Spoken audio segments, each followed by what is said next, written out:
لعالموش لنبيات ورشوش كبير لعالموش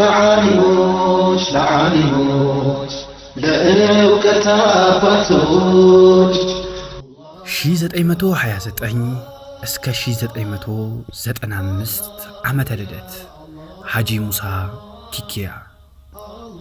የኪኪያ ቤተሰቦች በኢትዮጵያ የዲንም ሆነ የዱንያ ህይወት ጎልተው ይታወቃሉ።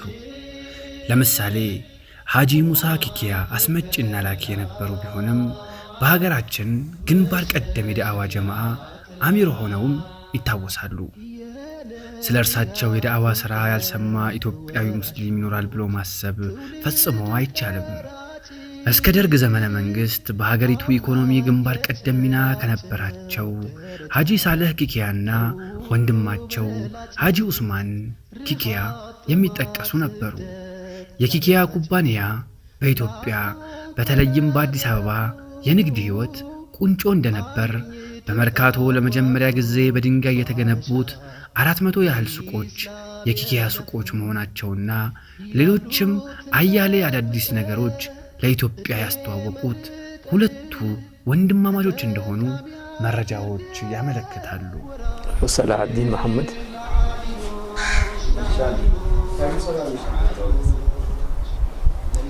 ወላሂ በትክክል ባላቀውም ልጆች ነበርን።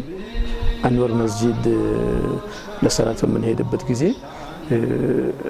ታሊም ፕሮግራም ጀምሮ ነበር እሳቸው እና ከመግሪብ እስከ ኢሻ እና ያቺን ከመግሪብ እስከ ኢሻ በቃ ንግግራቸው በጣም አትራክቲቭ ነው ለሚያውቃቸው ሰው መቼም መነሳትም አይፈልግም እና እዛ እንቀመጣለን እስከ ኢሻ ድረስ ደርስ ይሰጣሉ እና በሳምንት አንድ ጊዜ ዳዕዋ መውጣት የተጀመረበት ጊዜ ነበርና እኛም በጣም ኢንተረስትድ ሆነና እኛም እንውጣ ብንላቸው አይ እናንተ ቆዩ ቀርቷችኋል ይሉናል እና ከ18 ዓመት በኋላ በላይ የሆኑት 20 ዓመት እነሱን ነበር የሚቀበሏቸው እና እኛ ማዳመጡ ላይ ብቻ ነበር ማለት ነው። ማሻአላህ ኢንሻአላህ ናስር ማህሙድ አባጁ ወርባላለሁ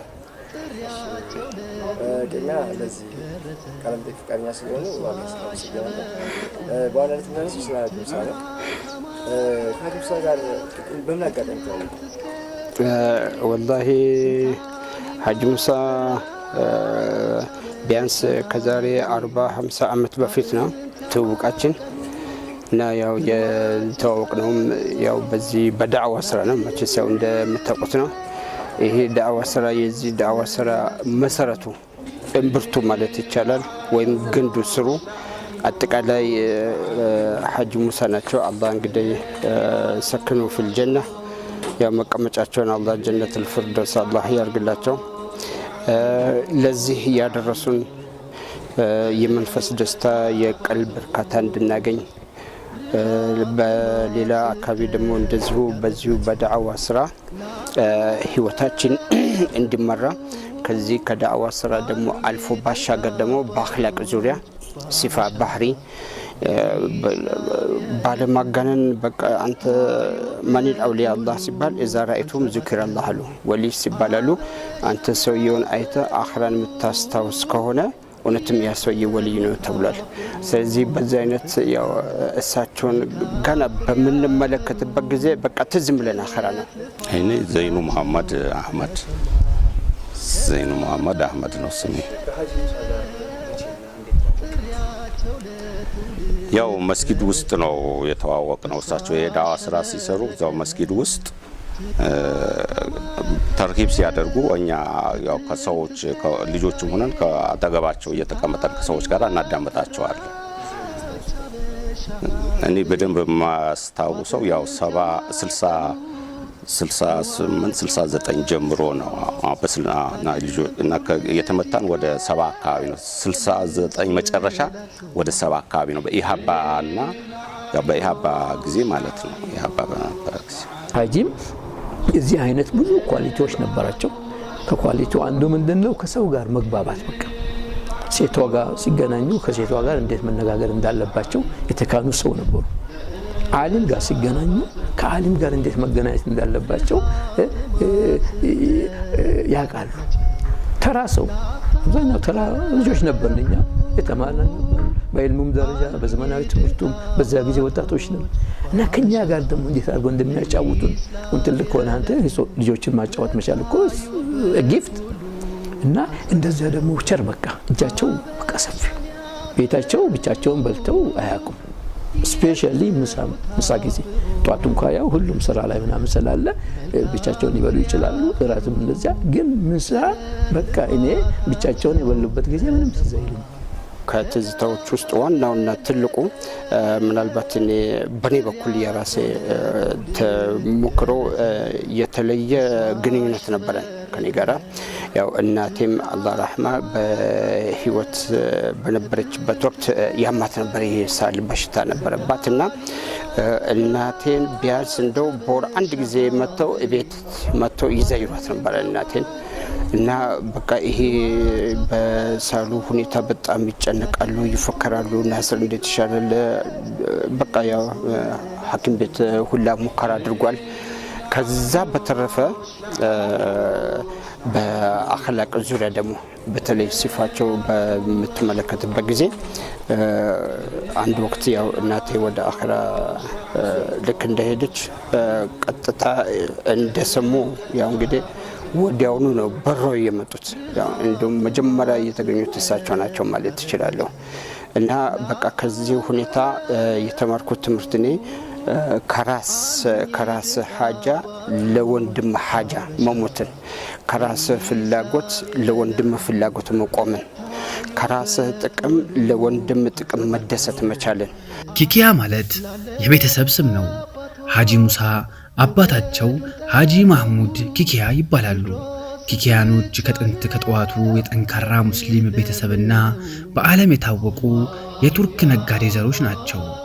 ቱርክ ቀይ ባህርን ስትቆጣጠር ተከትለው ወደ ኤርትራ በመምጣት ለ50 ዓመታት በኤርትራ አንቱ የተባሉ ነጋዴዎች እንደነበሩ ታሪካቸው ያስረዳል።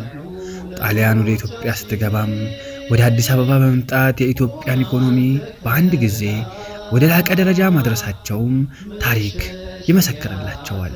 አንድ ቀን ትዝ ይለኛል ትንሽ ሰሃን ምናልባት የኛ አይነት ወጣቱ ሽማግሌን እንዳትሉ እንጂ እና ወጣት እንዲህ 2-3 ጉርሻ የሚያደርጋት ሰሃን ናት። በቃ ያን ሰው ሰሃን በኋላ ብዙ ጊዜ እሳቸው እርጎና አሳ ይወዳሉ። እሷን ቀላቅለው ዳቦ ጋር ይበላሉ። በኋላ እኔ አሁን ሰሃናው ሳይ የአንድ ሰው ሰሃን ናት። አሁን መቁጠር ጀመርኩ። ሳይ ሁሉ ወጣት የተራበ ወጣት ነው። 1 2 3 14 በቃ እጄ መሰብሰብ አለብኝ አልኩ። ነው ቅድሚያ ሌሎች ልስጣቸው እንዲያረኩ ብቻጫ እንደሚበላ ሰው ወላሂ በልተን መጨረሻ አቅቶን በሉሱና አርጉ አሉ። ሐጂ እንደ ሀገራቸው እንዲህ ነበረች። ያመችስ ሞት ለማንም ግዴታ ነው።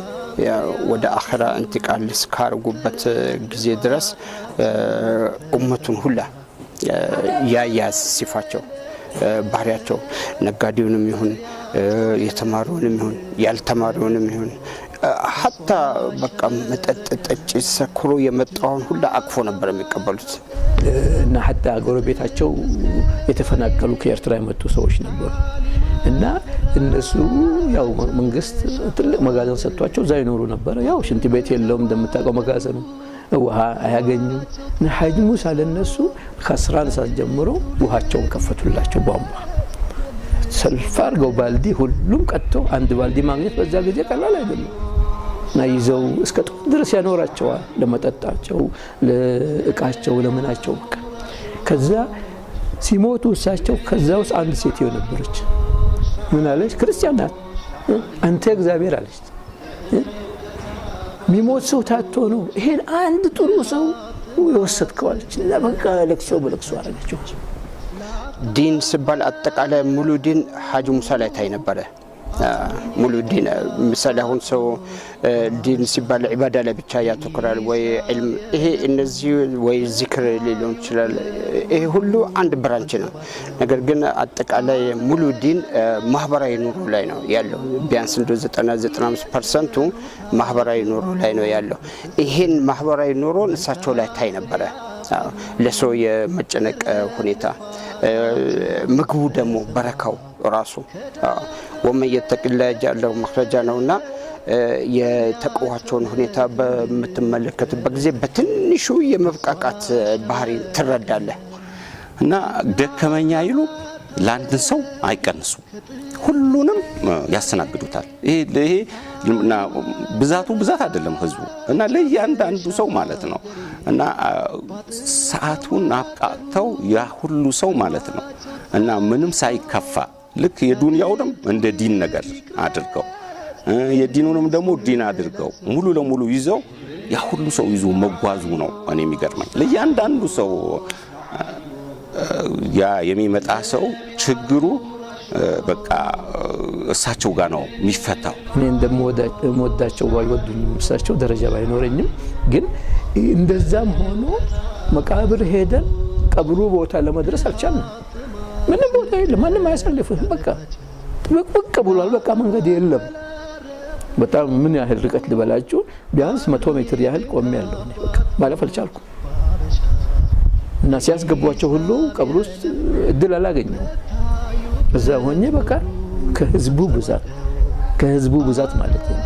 እና አንድ ጊዜ የኔ እንግዲህ ልዩ አጋጣሚ ብዬ ማስበው አንድ ወቅት ኡስታዝ አቡበከር አብደላ አለ። ያው እንግዲህ ጓደኛሞች ነን ነገሩ እና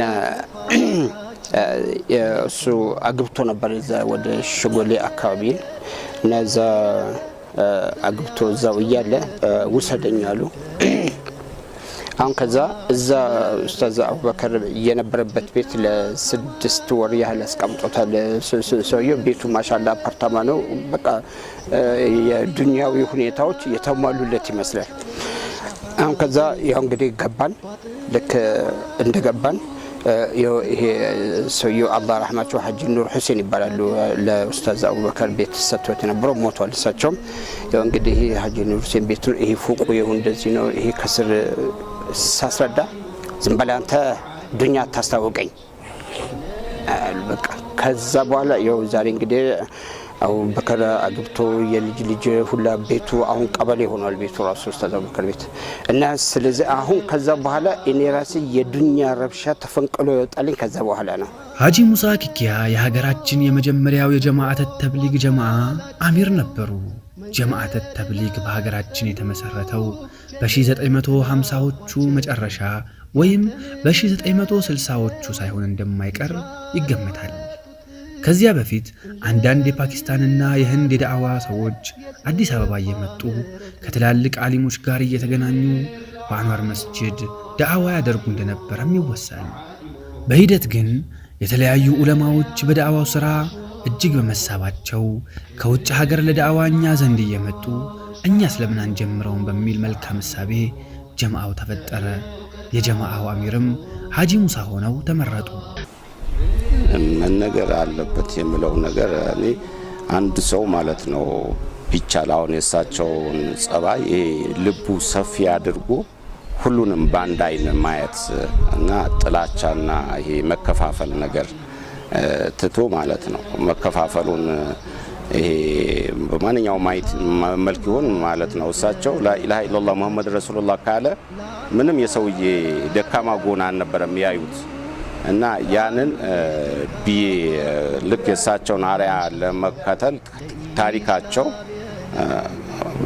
ታሪካቸው እንደዚህ ያው እናንተ ማስ ሚዲያ ላይ ያላችሁ ሰዎች በተለያየ ሁኔታ ቢነገር እና ሌላ ደግሞ ሰው አሁን ለምሳሌ ዲን ያው ሰፊ ነው። እሳቸው የዳዋ ስራ ካልሰራ ሰውዬ ብለው የተለየ አመለካከት አልነበራቸው፣ ወይም ይህን ስራ የሚባል ነገር አልነበራቸው። ሁሉም ሰው በአንድ አይን ቢታይ ሰው የሰው ልጅ ከሆነ ደግሞ የሁሉንም ክብሩን እና በተለየ ጎረቤት የቤተሰብ ሀቅ በጣም ያስጠነቅቁ ስለነበረ እነዚህ ነገሮች በአግባቡ ቢተላለፉ ጥሩ ነው ብዬ ገምታለሁ። አሁን አንተን አንድ ጊዜ አግኝተው ከ10 ዓመት በኋላ ሲያገኙ አንተ መሐመድ እኔ ትላንትናውን አስታውስ ብትለኝ አልችልም። ታለንት ያላቸው የአንጎል ስፋት፣ የሰው ውዴታ፣ ሰውን ማቅረብ አትራክት የሚያደርግህ ነገር አለ። ከአላህ ጋር ደግሞ እንደዛው ናቸው። ከሰው ጋርም እንዳለቸው ቀረቤታ አላህ ጋርም ማታ በቃ ቆሞ ሲያለቅሱ ነው የምታያቸው። እና ብዙ ወጣቶችን በዛ ጊዜ በነበረው ሁኔታ ያው ኮሙኒዝም ጊዜ ነው፣ ጊዜው ሶሻሊዝም ነው። ወጣቶችን በተለይ አላህ የለም የሚባልበት ሰላት አትስገዱ የሚባልበት ጊዜ ነው። በዛ ጊዜ እነዚህም ወጣቶች አትራክት አድርገው ወደ ዲን እንዲሄዱ ሰላታቸው እንዲሰግዱ ጥሩ ልጆች እንዲሆኑ ደግሞ ለሶሳይቲው ለራሱ ዲን ሃይማኖት እኮ ለሶሳይቲው ነው የሚጠቅመው። ሰው በዲን ከያዝከው ለሶሳይቲው የሚጠቅም ሰው ይሆናል። እና እነዚህን ማፍራት የቻሉ ትልቅ ሰው ናቸው። እናትየው ማሻአላህ፣ እናትየው ደግሞ ማሻአላህ ሳሊህ ናቸው። ሐፊዝ ነበሩ። ሐፊዝ ቁርአን ነበሩ። ይቀራሉ 4 ሰዓት ሙሉ ቁርአን ላይ ነው በቃ ምላሳቸው። እና በቃ የወላጅን የእናትን ሐቅ በቁርአን ወይም ደግሞ ቲዮሪ ብቻ አይደለም የሚያስረዱ፣ ከሳቸው ላይ ፕራክቲካሊ ታይ ነበረ።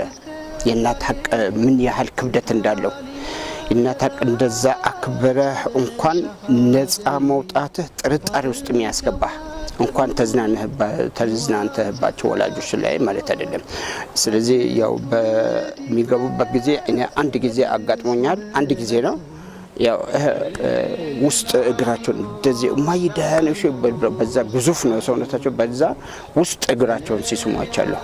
ብዙ እንደዚህ እንደ ዶክተር አብዱልናስር ቅርበት ባይኖረኝም አትሊስት ስለ እናታቸው ትልቅ ሰው መሆናቸውን ይናገሩ ነበር። ሰምቻለሁ። አንዴ እንዲያውም ገብተህ እንዴት ናቸው ስላቸው ገብተህ ዱዓ አድርግልኝ በላት፣ ዱዓው መቅቡል ነው አሉ። እጄ ያው አማርኛ ብዙ አይችሉም እና ማን ነበር ተርጉመው ነገሯቸው። እንዲህ ይሎት እያለ ነው ሰላሐዲን እና ዱዓ አድርገው ወጥቻለሁ። ሐጂ ምንድነው ለእያንዳንዱ ሰው የሚገባውን አቴንሽን የሚሰጡ ናቸው። የልጆች ጊዜ ያላቸው፣ የእንግዳ ዳዋ ወጣት ልጆች ጊዜ ያላቸው፣ ጉዳይ ያለው ትልቅ ሰው ከመጣ ለዛ ጊዜ ያላቸው፣ ለእናታቸው ጊዜ ያላቸው፣ ለዒባዳ ከአላህ ጋር ጊዜ ያላቸው፣ መጽሐፍ ለማንበብ ጊዜ ያላቸው።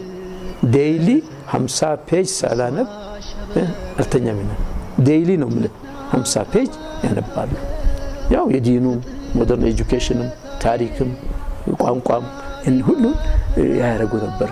እና ስለዚህ ይሄ እያንዳንዱ በቃ በየአቅጣጫው የወላጅ ሐቅ፣ የልጅ ሐቅ፣ የትምህርት ቤት ሐቅ፣ የጓደኛ ሐቅ፣ እያንዳንዱን ሐቅ የሚባለው ነገር ፕራክቲካሊ ነበረ በቃ የምትመለከት የነበረው። ሚስት ሲጣሉ ማስታረቅ የተካሉ ነበር። አሁን እኛ ብዙ ጊዜ አሁን ሰው ሲጣላ እንዲህ አረገኝ እንዴት እንዲህ ያረገሻል አንቺ እንዴት አረጋለች ወደሚል ሰውየውን እንዲብስ እናደርገዋለን እንጂ እንዲቀዘቅዘ እናደርገው። እሳቸው ሚስትን እንዲህ አረገኝ ስትል እሷን ይሄ ስሜቷን እንዲቀዘቅዝ ያደርጓታል። የእሱን ጥሩ ነገር ነው የሚነግሯት። የዛኔ ለካኔ ጥፋተኛው እኔ ነኝ እንድትል፣ ለሱ ደግሞ ለብቻው ጥፋተኛ እሱ እንደሆነ ነው የሚነግሩት። ለምን ውስጥ ገብተህ እኮ መፍረድ በጣም ከባድ የሆነ ነገር ነው ባልና ሚስት ላይፋቸው።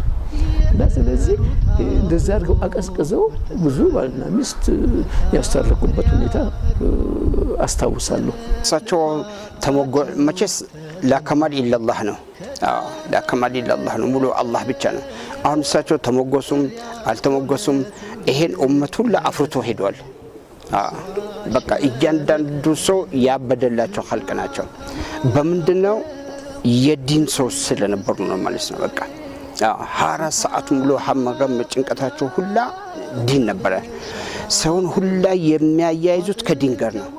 ሰውየው ለዱንያ ሀጃ መጥቶ እሳቸው ደግሞ ከዲን ጋር ያገናኙታል። በቃ ሰውየው ተደስቶ ነው የሚመለሰው በቃ እና ስለዚህ አሁን እንግዲህ እያንዳንዱ ሰው ያው እንግዲህ እንደ የራሴ መጨረሻ አስተያየት መስጠት የምፈልገው እያንዳንዱ ሰው በዛሬ ጊዜ ዲን ንግግር ላይ ብቻ ሆኗል። ያው ዲን ምላስ ብቻ ሆኗል፣ ፕራክቲካሊ አታይም። እና ስለዚህ ዲን ደግሞ የሚያምረው በራስ ህላስ ይታይ ነው። ስለዚህ እያንዳንዱ እሳቸውም ብዙ አይናገሩም ነበር። በቃ ፕራክቲካሊ ነው የምታያቸው የነበረ ሀታ አካሄዳቸው ሁላ በነብዩ አለይሂ ሰላም ነበር በቃ ሙከራ የሚያካሂዱት ነበር። አካሄዳቸው ጭምር ራሱ ማለት ነው አበላላቸው ራሱ ሁኔታቸው ሁሉ ሲያዩ አመለካከታቸው እይታቸው ሁላ በቃ በሱና ሁኔታና ሐል ነበር እና ስለዚህ እያንዳንዱ ሰው ወደዛ የሚመለስበትን ሁኔታና ሐል ቢያመቻች እንግዲህ አላህ Subhanahu Wa Ta'ala ለእያንዳንዱ ሰው ተውፊቅ ይሰጠዋል ብዬ አምናለሁ። በዛ ጊዜ የነበረው ሶሻሊዝም ያው አላህ የለም ማለት እንደ ፋሽን ነበር። ሰላት አለመስገድ እንደ ፋሽን ነበር። ስለማወሰቱ ማውራት ሶሻሊዝም ኮሙኒዝም ማውራት እንደ ጀብዱ በቃ ማወቅ ነበር የሚታየው።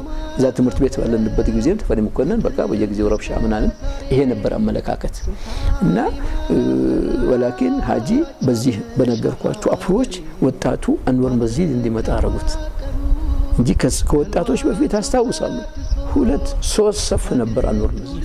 ያው የድሮ መስጂድ በጣም ትልልቅ ፒላሮች ያለበት ብዙ ሰው እኮ ያሰግድም የድሮ መስጂድ እና በዛ ጊዜ ነበር እና ሽማግሌዎች ናቸው ከወሎ የመጡ ዑለማዎች ነበሩ። እነሱ ናቸው በቃ የሚሰግዱ። ከዛ ሀጂ ሲጀምሩ ዳዕዋ 3 ቀን መውጣት ይጀምራል ወጣቱ። በ3 ቀን ዲን ይማራል። የነብዩ ሐያት ምንድነው አበላል፣ አተኛኘት፣ ሱና፣ ዲን ትልቅነት ይሄን እየተማረ ሲመጣ ወጣቱ ወደ ዕልም መምጣት ጀመረ። ዑለማዎቹ ዛሉ ዑለማዎች ጋር ዲኑን መቅራት ጀመረ። ስለዚህ ወጣት የሚሰግድ መታየት ጀመረ። ከዛ እንዲያው አልহামዱሊላህ መስጂዱ እየሰፋ መጣና ሁለተኛው ነው ሰፊ አዳራሽ በስተግራ ውዱእ ማረጊያ ቦታ ነበር። አዎ ውዱእ ማረጊያ ቦታ ነበር እና እሱ ሁሉ በቃ እንደገና ትልቅ አዳራሽ ተሰራ። እንደገና ይሄ አዳራሽ ራሱ መሙላት ጀመረ። ሀጂ ያፈሯቸው ሀጂ ኑሩ ሙሳ አላህ ይርሐሙ እሱ ሁሉ ፕሮግራም በሳምንት ጀመረ። ሌሎችም ወንድሞቻችን በሳምንት አቡበከር በሳምንት አንዳንድ ቀን መያዝ ጀመሩ።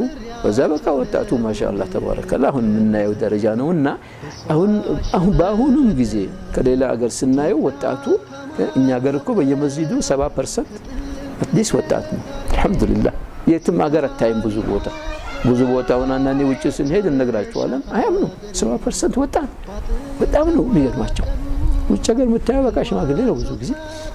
ولكن الحمد لله በዚህ ሀጂ ዳዕዋ በማረጋቸው ምክንያት አዲስ አበባ ላይ ብቻም አይደለም ጠቅላላ ኢትዮጵያ ውስጥ ይሄ ዳዕዋ ስራ እንዲሰፋ እና ብዙ ያበረከቱት ቀላል አይደለም ማለት ነው። በወቅቱ እንደ መርከዝ ሆኖ ያገለግል የነበረው አንዋር መስጂድ ነበር። በኋላም በሀጂ ዘይኑ ሳቢነትና አነሳሽነት መርከዙ ወደ እርሳቸው መስጂድ ተዛወረ። እስካሁንም እዚያው ሆኖ በማገልገል ላይ ይገኛል። ሀጂ ሙሳና ሀጂ ዘይኑም ለረጅም ዓመታት በአንድ መስጂድ በተለያየ የኃላፊነት አገልግሎት ሲገናኙ እርስ በእርስ የመዋደድ የመከባበርና አንዱ ለሌላኛው አገልግሎት ድጋፍ በመሰጣጠት ነበር። ሀጂ ዘይኑ የዳዕዋው አገልግሎት እንዲጠናከር የሚችሉትን ሁሉ በመስጂዱ ኢማምነታቸው ሲጥሩ፣ ሀጂ ሙሳም በጀማዓው አሚርነታቸው ጀማዓው ሀጂን እንዲያከብር እንዲወድና በኢማምነታቸው ውስጥ ጣልቃ እንዳይገባ ሲያደርጉና ሲመክሩ እንደነበር ይታወሳል። የሀጂ ሙሳ ኪኪያ የትውልድ ዘመን 1929 እንደሆነ ቤተሰቦቻቸው ያስረዳሉ። ወደ አኺራ የሄዱት ደግሞ በ27 6ኛ ወር 1995 ዓመተ ልደት እንደሆነም ያክላሉ። ሀጂ ሙሳ 2 ባልተቤቶች የነበሯቸው ሲሆን ወይዘሮ ፋጡማ ሳላህ ኪኪያና ወይዘሮ ሙሉካ መሐመድ ሸሪፍ ናቸው። ሁለቱም ባልተቤቶቻቸው በሕይወት ይገኛሉ። ከነዚህም ባለቤቶቻቸው 8 ልጆችን አፍርተዋል። ሁሉም በሕይወት አሉ። ረሕመቱላህ አለይክ ሀጂ ሙሳ ኪኪያ